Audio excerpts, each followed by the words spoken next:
그럼 광주교육 무엇을 준비해야 하나 한번 여러분들 보시겠습니다.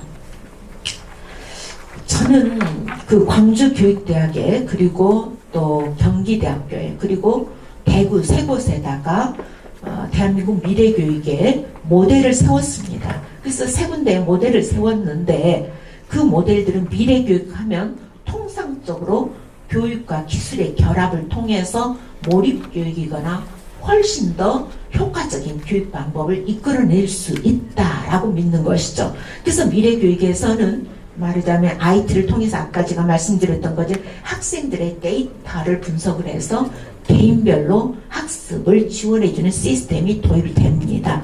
그리고 다양한 에듀테크라고 하는 기술과 교육의 결합이라고 하는 에듀테크가 활용이 됩니다. 이 저스틴 라이시 교수를 MIT 미래랩, 이 사람이 제일 먼저 초창기 미래교육을 선도를 했고 에듀테크 소프트랩이라는 얘기를 많이 했어요. 특히 저도 에듀테크 소프트랩을 만들 때 구상을 할 때 어디를 본받았냐면 미국의 애플을 본받았어요. 그래서 미국의 애플이 어떤 걸 하냐면 선생님들한테 ACOT라고 해서 애플 클래스 오브 투마로우, 그래서 내일을 위한 애플 학교다. 그래서 선생님들을 가르칩니다. 선생님들한테 뭘 가르쳐요? 교육과 기술에 결합할 수 있는 새로운 획기적인 교수학습 방법을 가르칩니다.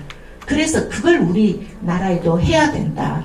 빠르게 이 디지털로의 전환을 선생님들이 먼저 따라갈 수 있어야 된다 해서 저도 그러한 에듀테크 소프트랩을 구상하기에 이르렀었는데요. 그러나 우리가 동시에 기억해야 될 것이 있습니다. 에듀테크는 기존 교육을 물론 상당히 효과적으로 바꿔줄 수 있습니다. 그러나 그것이 전부는 아니다. 결국 결론은 어디에 있는 거냐? 기술과 데이터가 도와주는 것 같지만 그보다 더 중요한 것은 학부모를 비롯한 교육 관계자들에게 달려있다. 미래교육을 가다 보면 그 기술만이 결코 사람한테 전부는 아니다라고 하는 것도 우리가 생각하면서 가야 됩니다. 우리 아이들 엄마가 아무리 다그쳐도 공부되는 거 아니에요. 서서히 변하는 것이고 그 마음속에 스스로 하고 싶은, 그래서 그 불꽃이 뭐냐면 저는 그것이 자기 주도성이다 라고 믿습니다. 앞으로 세상은 모든 자료와 이러한 것들이 개방과 공유로 나갑니다. 그래서 어떤 자료도 다 구할 수 있어요. 그러면 이 세상 속에서 어떻게 해야 되느냐?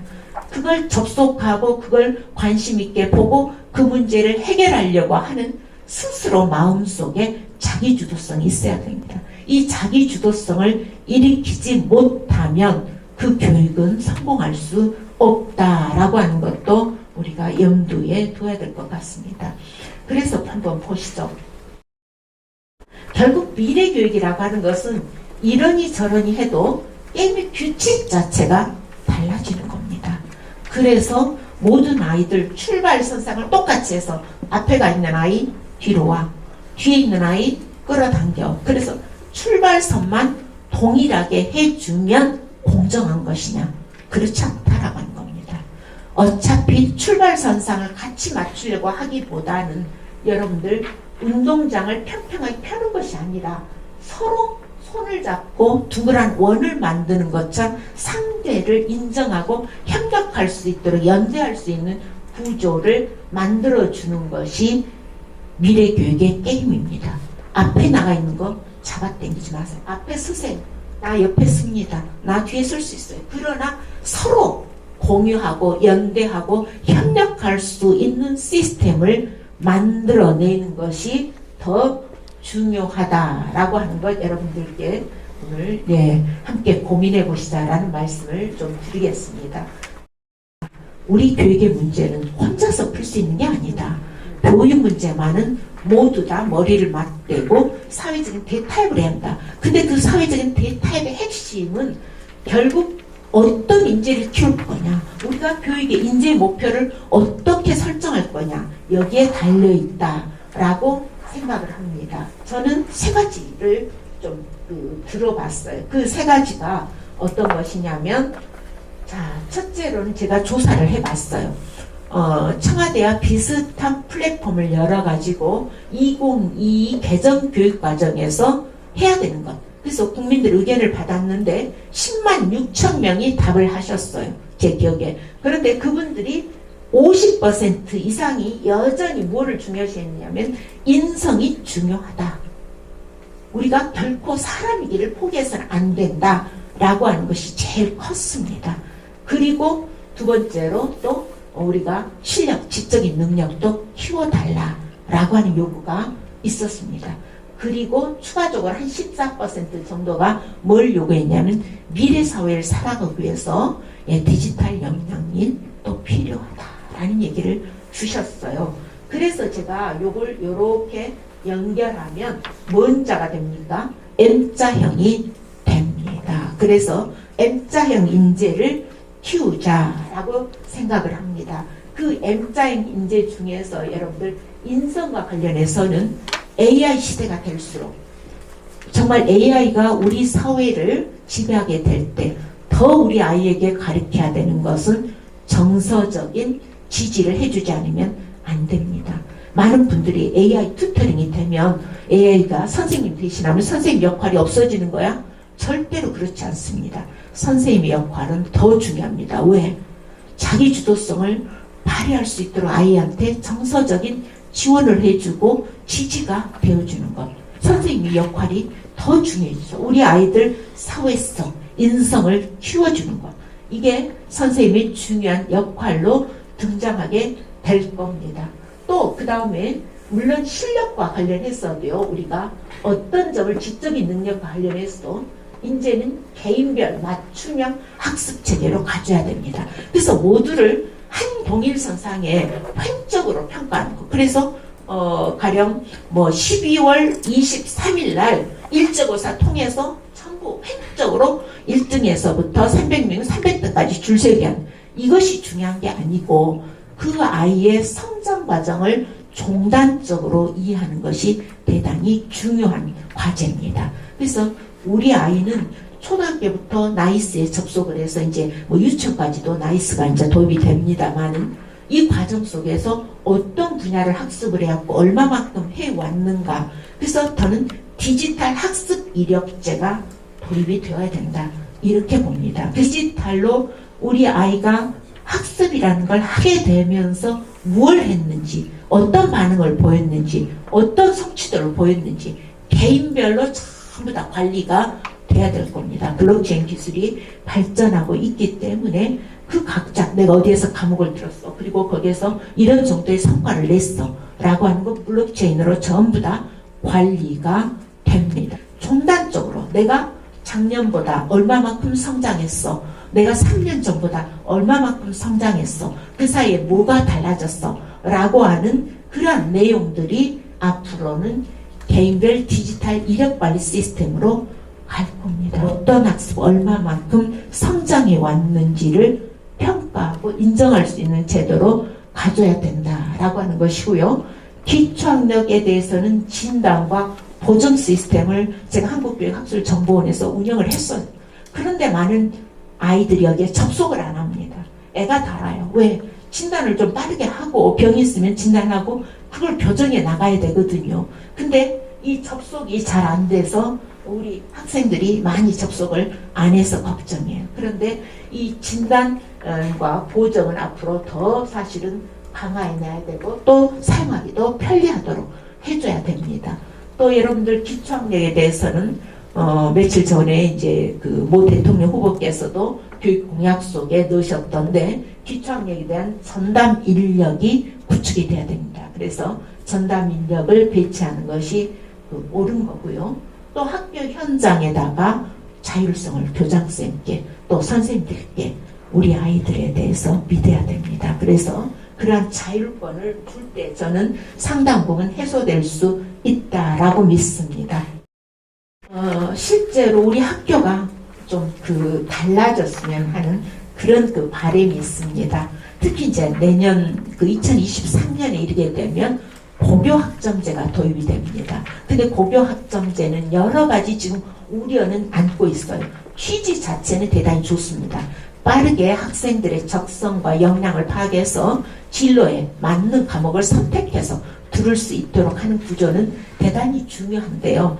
그러나 운영 방법에는 대단히 신중해야 됩니다. 어떤 신중함이 필요하냐면 어떤 학생은 지금 수업 시간이 아닐 수도 있어요. 어떤 학생은 수업을 해요. 그러면 그 학생들의 공간이 달라져야 돼요.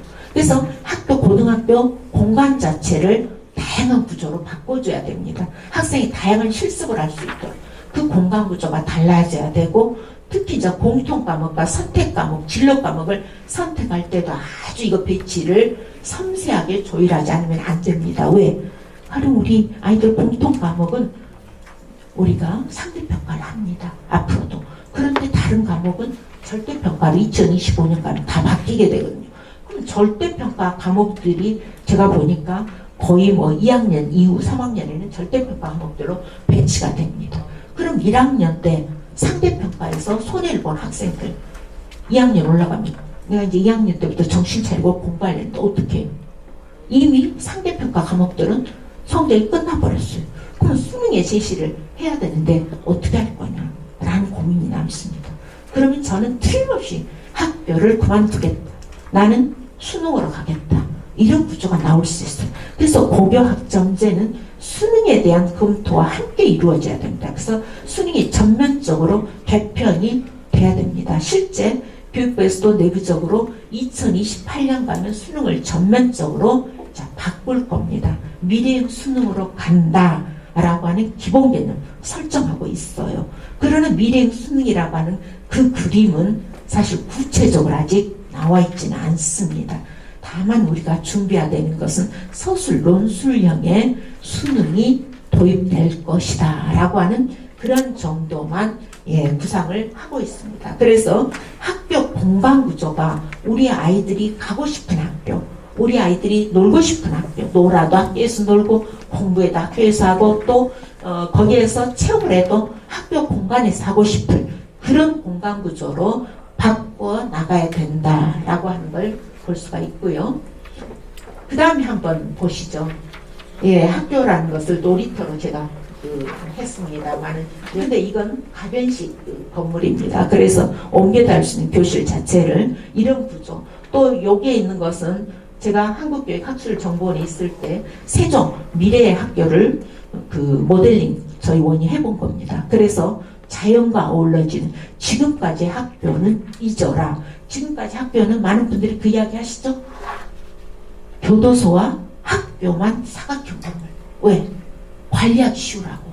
이런 구조로 학교가 되어 있다. 우리 아이들을 감옥에 가두는 것이 아니라면 학교 공간 구조는 자유로운 공간 구조, 훨씬 더 자연과도 어울리고 서로 간에 협력할 수 있는 구조로 바뀌어야 된다라고 하는 것을 생각할 수가 있지요. 공교육의 품질을 대폭 올려야 됩니다. 그러려면 우리 준비할 게 있어요. 품질을 뭘로 측정할 거냐라고 하는 것부터 생각을 해야 됩니다. 그래서 교육의 퀄리티, 품질을 높이는 거. 왜? 우리는 이미 선진국보다 훨씬 더 많은, 선진국 OECD 평균보다 더 많은 교육비를 쓰고 있습니다. 그렇다라고 한다면 우리 교육이 과연 선진국형의 질에 도달했느냐라고 하는 거 우리 자문해야 됩니다. 즉 교육에도 이 품질과 관련한 가성비 문제가 저는 앞으로 대두될 수밖에 없다라고 하는 거 고민해야 됩니다.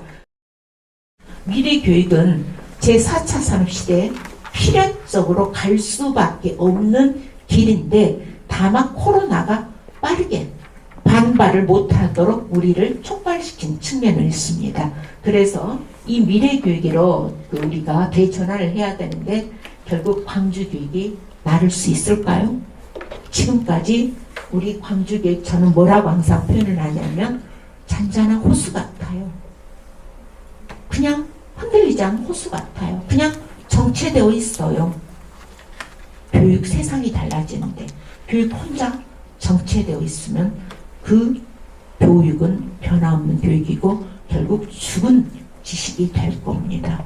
그래서 교육에 파란을 일으키고 싶다. 제가 정말 돌멩이라도 던지고 싶어요. 그래서 물에 수면에 파란을 일으키고 그것이 새로 우리 아이들에 대한 교육을 되돌아보는 게 지금은 차이가 미세할 수 있어요. 그러나 시간이 가면 그 차이는 격차는 더 커지게 되어 있다라고 하는 두려움을 우리 가져야 됩니다. 그래서 그 속에서 우리가 광주교육이 새로 비상할 수 있는 걸 우리가 이 자리를 통해서 같이 머리를 맞대고 찾아보기를 기대합니다.